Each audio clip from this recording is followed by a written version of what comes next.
Hey, welcome to the Motormouth YouTube channel. I'm Zach. I'm Andrea. This is Questions, Coffee, and Cars 268. How do you get questions in? Follow along on Instagram at motormouth_Andrea. Every Sunday I put a post out asking for questions. Once we gather them, the post is deleted and we start the show. Time now for Questions, Coffee, and Cars. Questions, Coffee, and Cars is brought to you by AAA Frictions. AAA stands for Anytime, Any Weather, Anywhere. Your questions from Instagram. I was at a Chevy dealership and I saw the new Bolt. The salesman said that it could be charged to 100% all the time with no ill effects on the battery. I have a Bolt EUV and the recommendation I got was to charge to 80% unless I needed the extra range on occasion. Was this just hyperbole?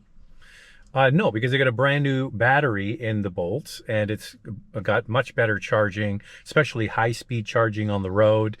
We have one. We have a Bolt EUV and it is slow, but we don't use it for that. We just use it in the city. So what's the official confirmation? So this Bolt, the new Bolt, has a 65 kilowatt hour battery and it's a lithium ion phosphate battery. And love when you talk dirty like that, See, Andrea. we recently did the Tesla Model Y rear wheel drive base model, and it has the same type of battery. And these batteries can handle heat better than other batteries. So yes, guess what? The dealership is right. You can charge the new Chevrolet Bolt to 100%. If you feel better at night, just charge it to 80. Yeah, you don't Because have the range is about the same. For sure. So if you're going on a long road trip, do it to 100%. Just trying to decide between a Lexus NX450h Plus, which is the plug-in hybrid, and a Toyota Crown Signia Limited hybrid. I'm downsizing from a Grand Highlander Limited, which I love. Well, one is a way more money than the other one. Like that Lexus RX 450. NX, actually. Oh, NX. Yeah. Okay, NX 450h Plus. I was thinking RX. I don't know, Andrea. It's funny because we were out for our walk last night, hand in hand as usual, you know. As we do. Oh, yeah. Hand in hand. Can't keep our hands off each other. And I saw a Lexus across the road in the Nori Green, and we were talking about that's the color to get. And then I said, is that really like peak what I strive for in a luxury car? I mean, the NX is a good product and the plug-in works fine. It's just good. It's not great. I think what Lexus has done well with those models is that they offer different powertrains, hybrid, plug-in hybrid, gas. And not everybody's looking for an exciting, engaging drive, right? They just want a good, reliable vehicle that delivers on good fuel economy. So the thing about the Crown Signia, it is very much Lexus-like rather than Toyota. I say this all the time. I remember when we saw it for the first time and I was like, whoa, this is a Toyota. But it in Canada starts at 61,000 and it goes up to 63,000. Not a huge difference. You just add a package. It's the Lexus NX plug-in hybrid that starts at 63,000 and goes up to 79,000.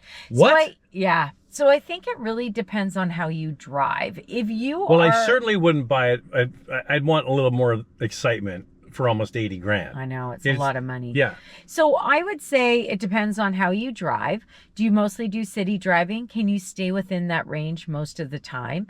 If you can, great. You can charge it with a level one charger. I also wouldn't get the 79,000. I would find something in the middle. Can I just jump in here? I think the Crown is more like, it's more like a sedan with a back on it, more like a station wagon.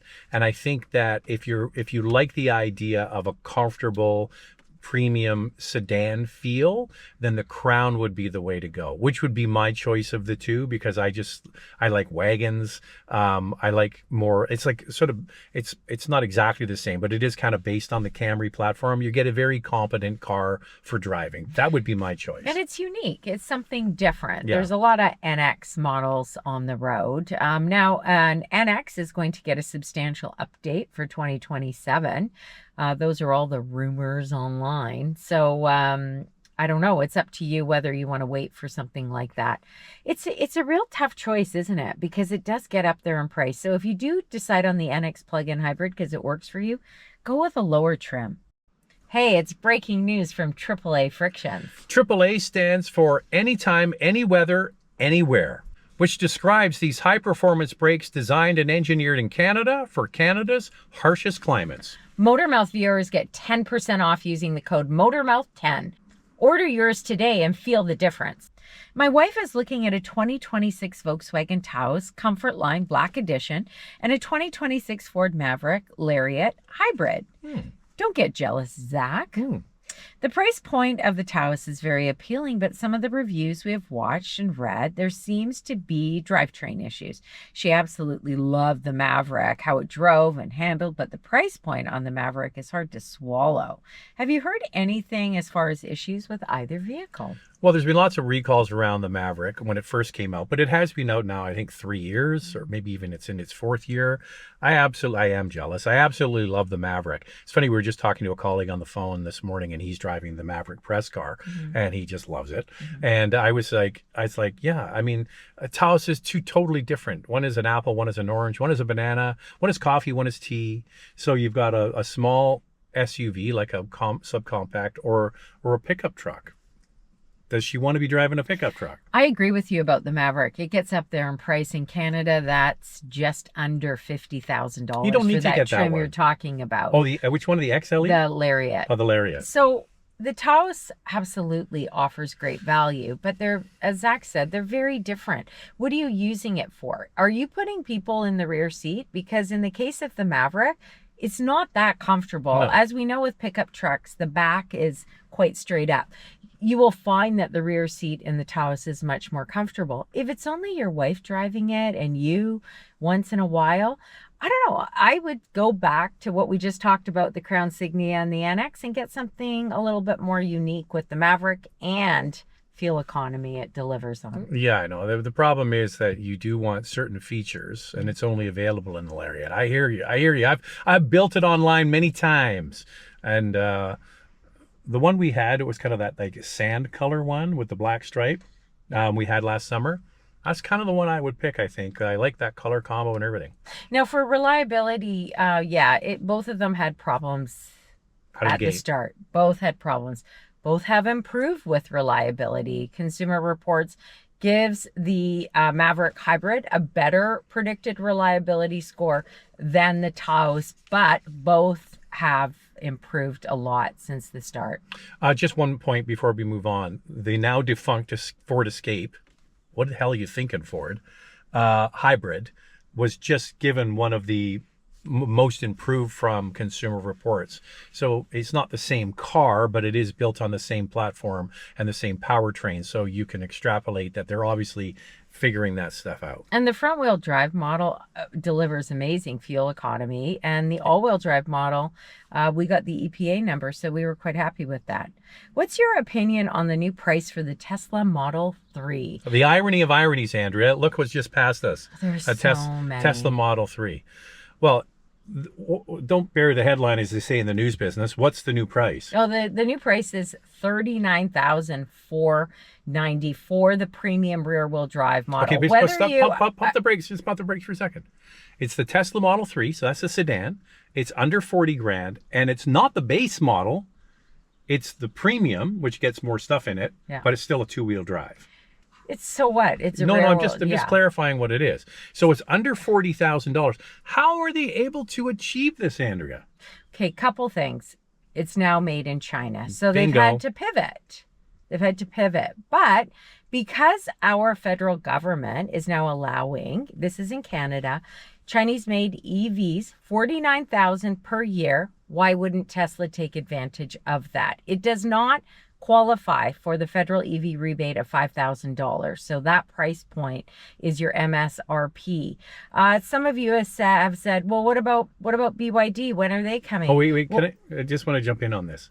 Because it just said we predicted all of this. We did. I'm just going to play a little clip. So when the whole Chinese EV thing was announced, Andrea and I came on this very Questions, Coffee, and Cars and made a prediction about what Tesla would do. And here's the clip. What we're going to see now is we're not going to see, in our opinion, a huge surge of Chinese-made cars from BYD and Geely and others. We're going to see Tesla return to making the Model Y there and bringing it here, Volvo making their electric cars and bringing them here, and we strongly suspect that maybe the Koreans who make cars in the Chinese market will bring them here at a lower cost. So we're not going to be moving towards those Chinese EVs relatively quickly. So there you go. We thought that Tesla would try to fill the pipe. There's only 49,000 cars from China allowed in. They just were allowed to start in May. Right away, Tesla dropped the price. And what are they trying to do? Yeah, well, they're trying to keep BYD out and any other Chinese-made EV. And because they could pivot so fast, which is exactly what we suspected, this is what they've done. Now, back in 2022, before the 100% tariffs came into play from the federal government in Canada for Chinese-made EVs, 49,000 Chinese-made EVs came into the market. Of those 49,000, Tesla dominated. But 43,000. 43 of the 49 were all Tesla. So that doesn't leave much room, does it, for others? Now, I want to add that I spoke to the dealership, Charlie Wang from the Coquitlam Tesla Shout dealership. out, Charlie. Charlie. We were chatting on the weekend, and he's like all hands on deck because this market that we're in Vancouver, in the Lower Mainland, Teslas are a dime a dozen. And whether or not you like Tesla or you hate Tesla, Or Elon Musk. whatever it is, you hate it or you love them, you can't deny that the price is terrific. Okay, so a couple of things about this. So they play this cagey game all the time. They're always moving around on price. So we predicted way back when this was announced that Tesla could just fill the pipe up and sort of try to block out the others, which I think is exactly what they're trying to do. There's only 49,000. I guarantee you what's going to happen is they will hit the 49,000 and the government will say, well, there's been such overwhelming demand. We're going to open it up to more and more, which is kind of what they've hinted at anyway. But Tesla is just trying to elbow out the other brands from coming in. I think some of them will come in, but they're so quick. I guarantee you, those cars are already on a ship on the way over here. Oh yeah, delivery is this month, May and June. So they're going to have inventory and get them to customers.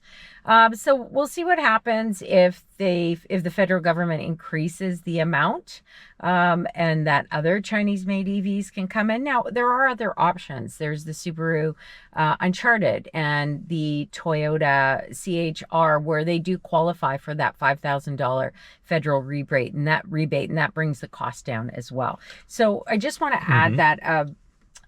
Do you guys remember, the last episode or the one before? Everybody watches everyone, Andrea. They're glued. They're glued.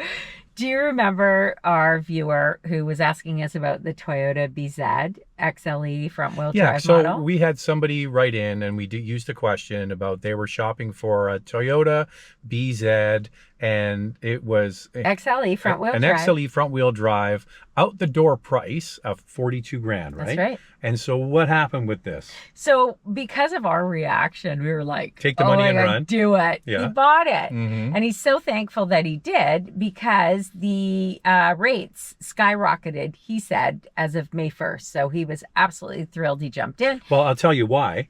Because the government is looking at, not the government, the car companies are now seeing demand. Yeah. Before there was no demand for EVs. Now in Vancouver, I just filled up a car that I had to take back this morning. It was $2 and basically 25 cents a liter. Yeah. $2. So if you live in Eastern Canada and you're complaining that it's $180, $190, it's $2.25 here in Vancouver. And so they now have demand. They don't need to do low interest rates. No. And then we have another viewer. This is something you guys will find super interesting. He's actually from Vancouver, where we live. And he just got his brand new RAV4 Woodland model in Urban Rock. Right. Congratulations. And he put his name down at 3 dealerships. One said 1 year wait. The other one said 10 months. And then another one said 4 months. He's got it 4 months later, and he couldn't be more thrilled, and he paid MSRP. So I'm not sure which dealer did the deal, but shout out to whoever that is, because we've seen all of this nonsense around charging premiums over MSRP for things like faux ceramic coating and bike racks and stuff like that, trying to get $7,000. So the person that's in charge of Toyota distribution and sales for British Columbia, we had dinner with him at the auto show in Vancouver, and we're telling these stories about people are really angry about this price premium thing. And he says, we're working with the dealers. So maybe head office is saying you're not doing yourselves any favors by these sort of, like, I call it predatory. It's not predatory, but it's shenanigans. Yeah, it's not right. It's Yeah. not right to add things to a vehicle that people don't want, so they pay more for it. So I'm thrilled to hear that, and I just wanted to let you guys know that there are some great dealerships out there. So he obviously listens. Well, you guys are glued to every episode, I know. Yeah. He obviously listened to our advice, was put a deposit down at a bunch of dealerships, fully refundable. So he's obviously called the other dealers and said, yeah, cancel my order. I want my $500 or $1,000 back.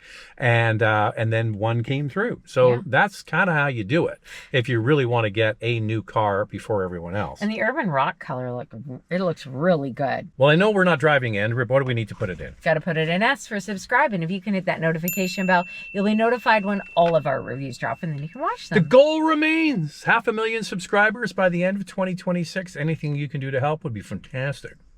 Hey guys, love your content. Just wondering if there are any updates on the 2027 Volvo plug-in hybrids that might have extended range from the previous models. Also looking to get a GTI manual as a second car, but used 2016 to 2017. Any thoughts? Do you want to do the GTI and then I'll go through the Volvo? So that's a Mark 7 GTI, great car. A lot of people believe that's sort of peak GTI because it's still got the physical buttons and stuff. So yeah, it's a great car. The number one problem with GTIs, excuse me, and Golf Rs is the fact that a lot of young people buy them. They modify them. That's not all terrible, but sometimes they're driven very hard. So if you're shopping for a used one, you're better to pay a little more for the best example you can find and get it checked out and make sure it hasn't been thrashed and killed and, you know, all that kind of stuff. And if you can find a lightly used one, yeah, good. But that's a good model. So that's the GTI. Okay, so Volvo, nothing confirmed from Volvo, but the rumors online is that they're definitely working on something, and it kind of is time. The next generation will have more range.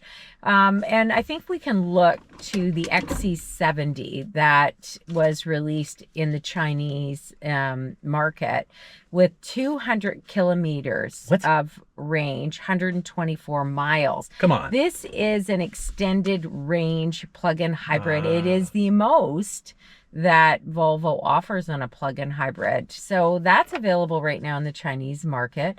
The rumors are that they're going to come out with 100 miles, 160 kilometers. Wow. Kilometers. So, I mean, those are rumors. So if you look at that XC70 long range that's available in China right now, I mean, you can see that that's the direction that they're moving in. Only time, you know what, they're so early, Volvo, to the whole plug-in thing, and you got to give them credit for sticking with it. Mitsubishi also early in the game in the non-luxury space, and sticking with it, and you know, it really bears fruit for these brands as a differentiator. But sometimes their technology is out of step with another brand that's just come into it with better range, and they obviously are addressing it. Hey, how do you get a question in for the next episode? Everybody watches them all the way through, but you want to be part of the fun. Follow along on Instagram at motormouth_Andrea. Every Sunday, I put a post out asking for questions. Once we gather them, the post is deleted and we start the show. See you next time. Thanks for watching.